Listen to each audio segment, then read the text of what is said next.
Welcome to Sport Media and Tech. I am Keel Blake. On this episode, Dr. Jeff Porter, Mark Hotchkin, and I spend time talking data application with a leader who is not only a lot of fun, but really inspiring to other women like her out there that want to pursue a career in sports, tech, and leadership. Please join us, Nancy Hensley, talking about Stats Perform and all they're doing in the industry. Stay tuned. How did you get your start in the industry? Well, I'm lucky. I started in 2020, so I have the character building year to jump into sports. So I consider myself lucky. It's going to be all easy after this. But I have been in data analytics and AI for the last 20 years. Spent 20 years at IBM, and I've always been a data nerd, always been a sports nerd. And this was just the opportunity for me of a lifetime, basically my dream job, to come in and apply about data analytics to sports, and then basically talk about sports all day. So for me, this was an amazing opportunity. So Nancy, what is your role with the organization, and tell us a little bit more about it?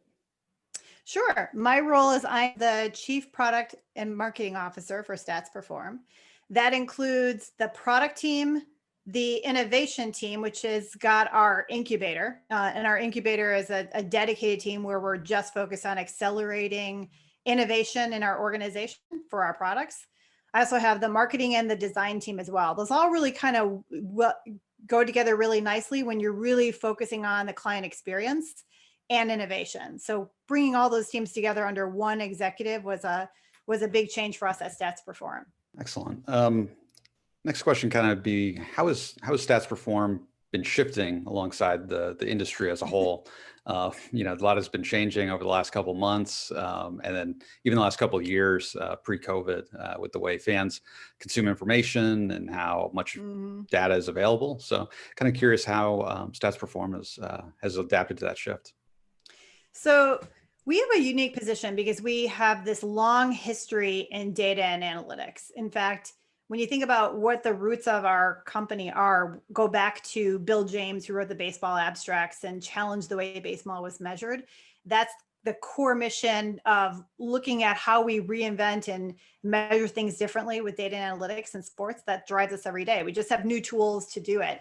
And so I think we're in a unique position, given our long history of deep data, the investments that we've made in AI and analytics, to actually tell some really interesting and unique stories with our data, and the sports expertise. So we have all of those combined. So we've been a traditional B2B business, although we are shifting very hard to understanding the C and the part of the B to B to C that we do every day, whether it's how we work with the sports books to create a much more engaging experience for betting, for media, and fan engagement is a huge focus for us, right? Because you're not in a stadium. The whole experience of watching sports is completely different. And a lot of fans crave more information and data, and even want to be like in the seat of a manager to kind of make the calls and do simulation kind of things, right? So I think we are shifting very hard to focus on fan engagement and media, because the whole experience has completely changed. And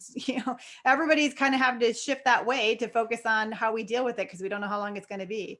And I think, lucky for us, we're in a unique position. When COVID actually hit, one of the things we did was actually leverage our skills to start telling stories.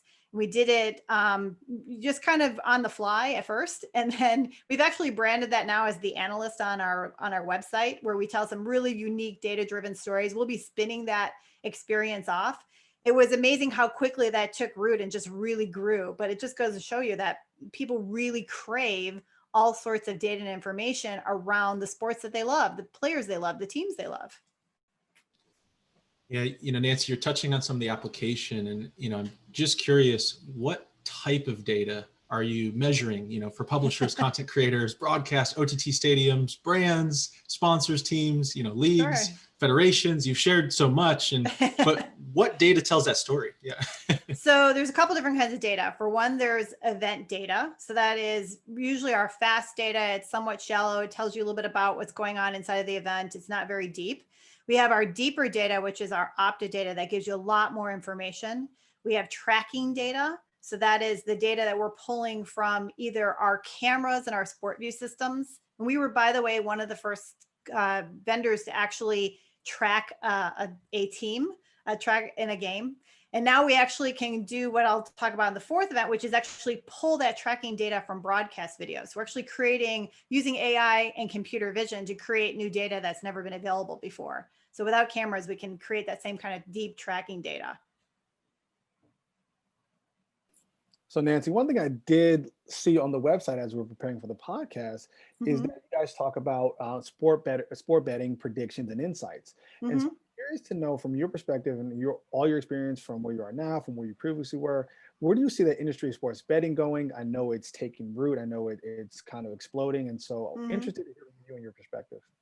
So it's interesting. And I will say that I have to preface this with, I am a newbie to the betting business and coming into this role. But it is a fascinating business, and it's somewhat different in the established business in Europe than it is in the United States. And I remember when I first logged into one of the more established applications and one of our biggest clients, and I looked at the app and I thought, I don't know what to do with this. It was such a intimidating user experience for me.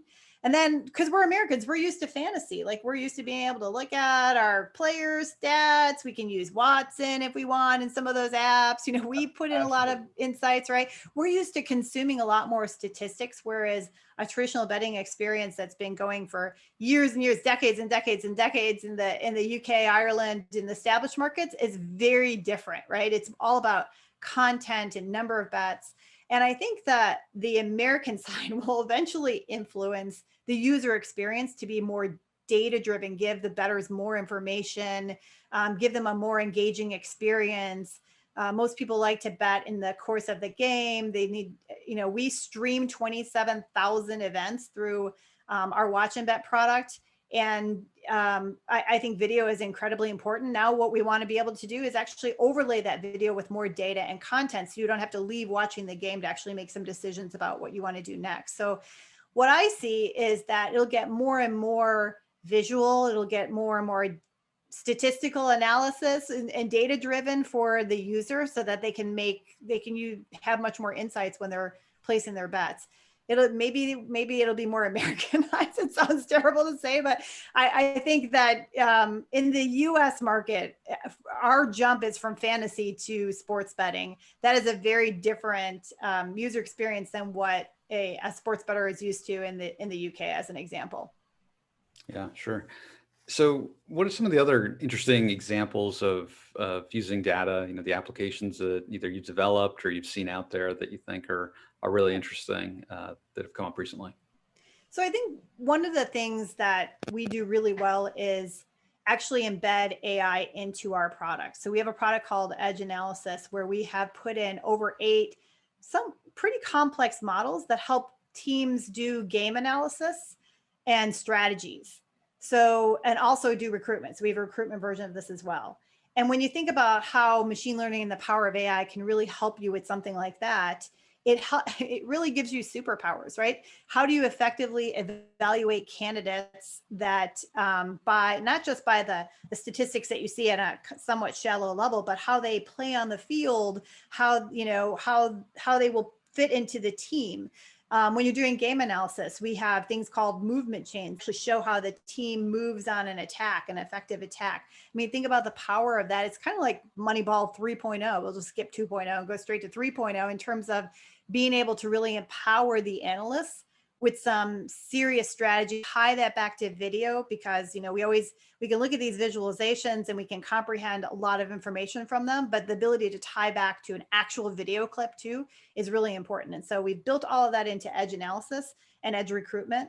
Edge Recruitment actually helps you just make better decisions about building your team, and better decisions about game analysis in Edge Analysis. In fact, the Croatia team used it to get to the World Cup. So a team of, a small team with a smaller budget than most people would have expected, a smaller country getting to the World Cup, that's a big deal. That's, to me, that's kind of like a Moneyball story right there, where they did a lot with just more data and analytics, being smarter.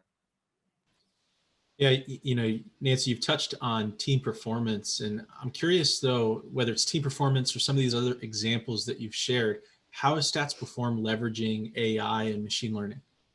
So our goal is to actually be able to leverage AI in almost everything we do. So for example, if you are building a graphic or you're putting a graphic into your broadcast on, if you're a media or broadcaster, we want to be able to do things like live win probabilities, visuals that direct you to that, embed AI in almost everything we do. So not just in the analysis and pregame, but also in the telling better stories, right? And lifting some of the metrics and the expertise we have done for team analysis. I think that gives us a lot of credibility in terms of what we know about player performance and player tracking and all of that to actually create a much better story and metrics for our media and broadcast partners. We'll be doing more and more of that, even shifting to more of a live focus in terms of pushing that envelope on getting live stats. We do a lot of live predictions today. That also is really helpful in betting, right? Visual live win probabilities with visualizations right inside the betting application. That's what people want. That's what they love to see. So Nancy, you take a step back. You talked about the Croatian team and their use of data and analytics to be able to get to the World Cup finals. The question I have for you then is: do you see, or what do you see the future of actually the integration with more American sports and even beyond that, even into the Olympic sports? Because data is something I think we're all looking forward to using, trying to figure out what's the best training, how do you construct your team, looking at the potential for injuries, things like that. So where do you see that going? Oh my gosh, so many different directions. I think, well, let's start with a couple of your examples of up and coming athletes, right? I think one of the things that we've been focused on recently is creating a catalog of NCAA players for the NBA. And that is what we're doing is we're going back and we're looking at broadcasts and pulling deep performance data from using computer vision to do that and creating this catalog. So think about like how they can make much better decisions if now they're getting the same level of deep data that they were used to getting with an NBA player, and that gives them a better way to compare. Also, you can kind of think of it as a time machine. Is how do we go back and compare players that came up through the college, as everybody came up through the NCAA, that came into the NBA, kind of go back and track their progress. And then you can actually see patterns of who will be the next LeBron, who will be the next Michael Jordan. And the only way to do that really is to create this go back machine, if you will, and pull that data from broadcast. So I think that's pretty exciting. That's one thing. You mentioned injury data. We're doing a couple of projects with teams directly looking at how do you better predict injuries. That is a whole other area of opportunity from a team management perspective. Super important. Actually important in betting as well, right? Think about it. If you can better predict injuries for a big event like a Super Bowl, you can better control those odds, right? And make more money. So I think that is a key area to really focus on in terms of team performance. And then, obviously the more data and information we can push live to a coach or a manager at the time to make a decision is going to be better. And then, fans, right? Fans want to be able to play team manager or coach, right? They want to have that second screen experience where they can mess around with the lineup and see how they can change the course of the game. So I think there's a lot of different things we can do from a player performance and team performance perspective that is more engaging and also really, really useful. One of the things that's interesting to me in this space is the issue of actually who owns the data when it comes down to data analytics. I know this is a hot topic for college space where I've spent most of my time, but talk a little bit about some of the considerations and how you navigate those waters. Well, most of the work that we do on a deep data perspective is because we are the official data supplier for that team and league. So that just makes it really easy for us because those agreements are all in place. We do some light analytics on data where we're not the official supplier, or we're maybe the unofficial supplier of data. But we can't get as in-depth as if we actually have agreements with those teams and leagues to actually be that data supplier, because then we can manage the integrity of that data. We understand it better. So I think it's just easier when you have those agreements in place. And again, I think that's what puts us in a unique position because we are the official data supplier for so many teams and leagues. Yeah, so talking about data, Nancy, there's so much of it, right? We're in a world of big data now, more data than we know what to do with. So how do you sort through and analyze all of this data and, what does it do to help your clients? So I think what's interesting about us is that a lot of people talk about AI and machine learning as a way to tackle that big data, right? And creating a model to analyze something, that's the easy part, right? Most organizations can do that. What's the hard part is how you actually productionalize that and make it consumable, right? So we actually have a strategy that we have three parts to our AI team. One is the team that has the deep sports expertise, actually does the predictions and modeling work and iterates on it. So they're the data scientists that have that depth. We also have a team of people that are just focused on computer vision. So they're working with our sport view systems. They're working on our AutoStats products, which is the ability to pull data from broadcast video, aligning those two things over time as well. So we get better and better at that. And then the third part is, I think, the missing leg with a lot of organizations, which is what I call the manage and scale part of our organization. This allows us to take all the work that we're doing and all the models that we create and actually productionalize them faster. So actually get them into products. That is the hard part. Coming from somebody who was on the vendor side of AI, that is where everybody kind of fell down. Either they didn't have the data or they couldn't get it productionalized. That's the tough part, where you're on the 5-yard line, but you just can't get it to work. Managing your AI artifacts as assets and the predictions inside of a catalog, being able to scale them, being able to create it for one purpose and reuse it for another, that's where we're really focused on. And we are in a unique position because we've been heads down. We have a whole team of people that's focused on that. So I think it's not just the ability to have the sports expertise and create those unique predictions, but it's the ability to actually productionalize them, to get them into our optographics tools, to get them into our live win probabilities, to get them into our team performance tools, to be able to embed them into our broadcast, to be able to do different things with them that makes the AI consumable, because that's the goal. It was interesting hearing you talk about like the different teams you have, internally at your company. And a lot of, our listeners are young professionals or people who are still in school.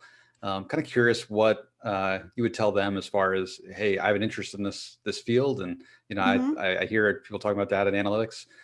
It seems to me there's a lot of different paths down there, but I'm just kind of curious what you would say to somebody who might be interested in pursuing this as a career. I think one of the most valuable things you can do is be a good storyteller with data. It's one thing to be able to create a model. It's another whole thing to be able to tell a story with that model and the expertise around that sport or that area that you're talking about, and tell a story. And I think that's where we've really focused on pulling people into the business, because otherwise it's not consumable, right? I can create a lot of stuff and I can give you a lot of visualizations and I can create a lot of models, but you may not understand what the heck I'm talking about. So the ability to make that machine learning and AI predictions very consumable to the average sports fan or a media or a broadcaster who is maybe 30 seconds to put it up on screen, that's the key. That's really, really the key. Nancy, one of the things that I'm always intrigued by, and I think will be a fantastic segue, especially considering October is Breast Cancer Awareness Month, those kind of things, is how do we use a lot of the data you're talking about, a lot of the storytelling, and obviously with the partners you guys have, right? ESPN, Google's a huge user of data. How do we use those kinds of partnerships to boost women's sports? Because that's the one thing I love that question. That isn't really talked about, right? We don't see it much, right? The NFL, no, sorry, the NBA and women's NBA were going in concurrently. But how do we use that to like give women the profile that men have in sports, especially I professional? love that question, because we definitely are leaning into women's sports. Notice a little pink in our new colors.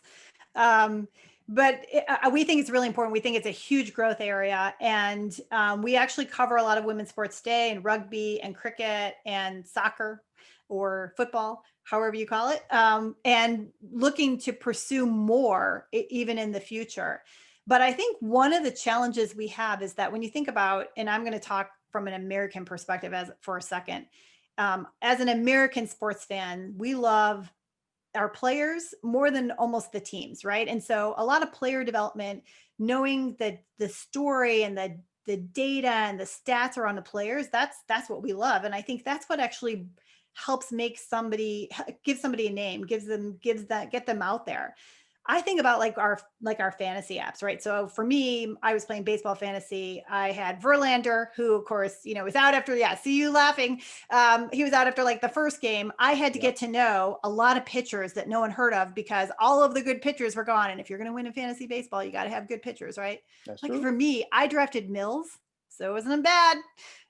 He had a no hitter this season. So, but I got to know all of these names that I wouldn't have gotten to know. And so I think it's about getting more information and player development out there in the form of data analytics and storytelling that helps build the profiles of these players. Like, couldn't we create a profile of a player or bring up the profile of a player who is the next Serena Williams? Look at this person. Her data and stats are tracking at the same place as a Serena Williams was at her age. Like, we just need to put more information, do more player development, and use our platform as a way to do it. We have some great social following. You guys might have seen it across our social channels. We have about 2 million followers. And so we have a unique platform where we can actually use that to tell more stories about specific athletes, which we do all the time. And we'll do more and more around women. And I think that's really, really important. But it's about getting that data, those statistics. It's about telling those stories that are unique. I mean, think about when we were the Last Dance, like how many people tuned into that, right? I mean, that's what we love. Now, I don't know if it's that way globally, but I think that it's a good start to start doing it that way.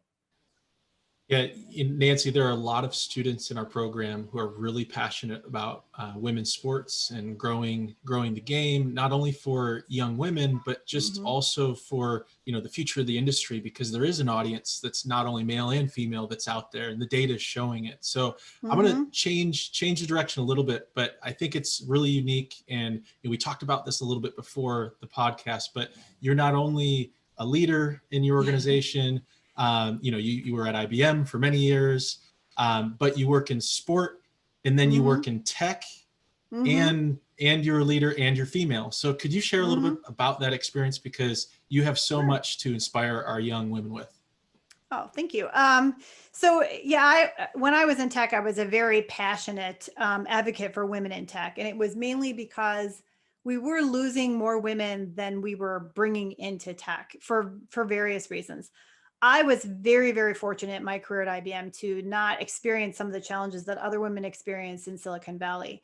And I think women just needed to hear more stories of success, right? And I was a single mom for most of my career. I did not have enough mentors to look up to say, hey, can I get there? Can I get to the executive side if this is where I'm at today? And so I'm definitely carrying that passion over into the sports tech side, where there's even less women. So I think there really needs to be somebody who can be as much of an advocate as possible. I'm enjoying meeting a lot of women who are out there already, changing the ratio, breaking the glass, doing things. I was lucky enough to meet and do a podcast with Emily Jensen. She's I think the only female GM in baseball. So there's a lot of fearless women out there that we just have to get the profiles up so that young ladies look at this and say, I could do this. I can get there. If she can get there, I can get there. We just have to shine a light on them and have the conversation. So I'm always happy to do that because I think it's so important. Yeah, it's an important topic, and we've talked about it on the show before. And I guess to kind of flip that question a little bit, how can men in the sports industry and the technology industry be better advocates and kind of do some of the things that you talk about that will help everybody move forward? Well, that's a great question. I think just supporting women, making sure that the spotlight goes on us as much as it does the men. I think it's hard, especially on the athlete side, right? I think it's gotten better in the last few years. And every time I see a new coach mention that, a new NFL coach or a new baseball coach that's a woman, I get so excited. I feel like we're making progress, but we don't talk about it as much. We don't shine the light on it as much. And so it doesn't get as big of the headlines as an injury of a major football player, for example. And I think that's what needs to change. I mean, we recently had a game where we had 2 coaches and a referee in an NFL game that were all women. And I know I was super excited about it. I put it on LinkedIn. I put it on Twitter. We need you guys to help us amplify this because it is inspiring and it doesn't get enough airtime as it should, because as you said, these young ladies need the inspiration to know it is not impossible to be here. So Nancy, taking that a step further, knowing Mhm. that the young ladies absolutely need that inspiration, what do you say to them and to other young professionals who now are like, hey, Nancy, we heard the podcast, great, I'm motivated, I want to do it. So now how? Like, what do I need to do to kind of get that foot in the door? So I am very consistent in my advice on this. I always joke around that I take the Nike motto of just do it. I think there's a lot of women, and you know, I find myself doing it as well, that always second guess our ability to do something. It is like a natural tendency that we overanalyze. Can I do this? Am I qualified? And in the process of us analyzing whether we can do it, somebody has stepped in front of us who says, I'll do it. And so really just getting the confidence to know that you have a lot to contribute. And as you know, I'll tell you, as a single mom in those years, I had to learn to focus on the things that I could do and not let myself get focused on the things I couldn't do. And what was interesting to me was, while I was so obsessed with what I thought was my limitations, IBM didn't see that. They saw a talent that they were basically grooming regardless of my marital status. But it was me that was actually holding myself back from thinking I couldn't do it. And I think a lot of women go through that process where they think about their limitations. Well, I want to have a family and I want to do this. Yeah, okay, do it. You can do it. Stop overthinking it. You actually will end up figuring it out, even when it seems really hard. And that's my advice. Like, just do it. Just get through it. Find mentors that can help you do it. That can help you through it. That you can talk to. Yeah, Nancy, thank you for sharing. I mean, I know that there's the students specifically in our classroom. They're just going to love hearing your words through this. And, Sure. you know, so they're going to want to know, where can they watch what you and the whole Stats Perform team are working on? So Where could you can they just share a watch? little bit more about who your clients are and just kind of the reach of what you're doing right now? So a couple ways. You know, when you ask Siri the score of a game, that's us. When you ask Alexa, when you do a search on Google. But I think what's more exciting too is that when you'll see a lot of the analysis coming through some of the broadcasters that on in NFL games, you'll see our logo up there. You can read a lot of our really cool stories on the analysts off of our website. We'll also be spinning that off and actually expanding out on that so you can see more of the things we do in terms of the innovations that we're creating. Um, that's a lot of the B2C. When you go to a sports book, chances are you're looking at data and video streaming from us. So we're kind of I always say we're like the wizard behind the curtain, that we're behind a lot of the things that you experience when it comes to sports data every day. We probably reach billions of users and they just don't even realize it. Um, in different ways that you just don't see because we're behind some of our big tech partners and broadcasters, but that's us, that we're the brains behind it. Yeah, I always like this question for folks in the industry, but I'm curious who you look for, whether that's a person, an organization, as kind of an inspiration or somebody who just gets it in the tech and sports space. Who is it that you look to when you're, trying to find somebody like that? So I'll tell you my recent stories. I was really inspired by Emily Jensen because she is a huge inspiration in terms of breaking that glass in the baseball industry, which is very difficult from a woman's perspective, and getting to that GM spot. And she's using her platform. She runs a podcast where she's mentoring other women and creating that inspirational atmosphere of, hey, you could do this. I think the podcast is called Leadership as Women. And she is using her platform to say, hey, I'm here, you can do it too. And she's also bringing a lot of women to that. I'm also working with a women in sports tech group and trying to do our best to highlight women in sports as best as we can. So I find a lot of inspiration in the women who are really passionate about that, like myself, that we need to make sure that we inspire more women to come into the industry. We have a long way to go in sports tech. I think we were starting to change the game on the big tech side. Now I have to like reset that goal line. But I'm totally up for the challenge. I think it's kind of exciting, actually. Kind of Well, fun to do the impossible. I think that's what Walt Disney said. Absolutely love that reference, be it that UCF's located here in Orlando. Mark and I live here, and Jeff is a frequent visitor. So Nancy, we really appreciate your time. This has just been really insightful. And, so we have a tradition at the end of every podcast. We like to ask our guests just to look right into the camera and share just what advice do you have for young professionals or students? I think the best advice I can give you is to do something that you're passionate about. If you're talking about what you do and you don't see the same level of enthusiasm you see with me, then you're probably not doing the right thing. It should be something that gets you out of bed in the morning, something you're super passionate about, because then it doesn't feel like work as much. And, you have many years ahead to work. So make sure it's something that you believe in, that you work for a company that believes the same as you, and that supports the same things that you do. And I think if you can get those things done and find a really good mentor, find a great mentor who can go with you along the way, and you'll be great. And that's a wrap. Join us next episode where we discuss experience automation with Adam Goodyear, CEO of Real Life Tech, where they're helping organizations and their fans return to the stands safely in the new normal.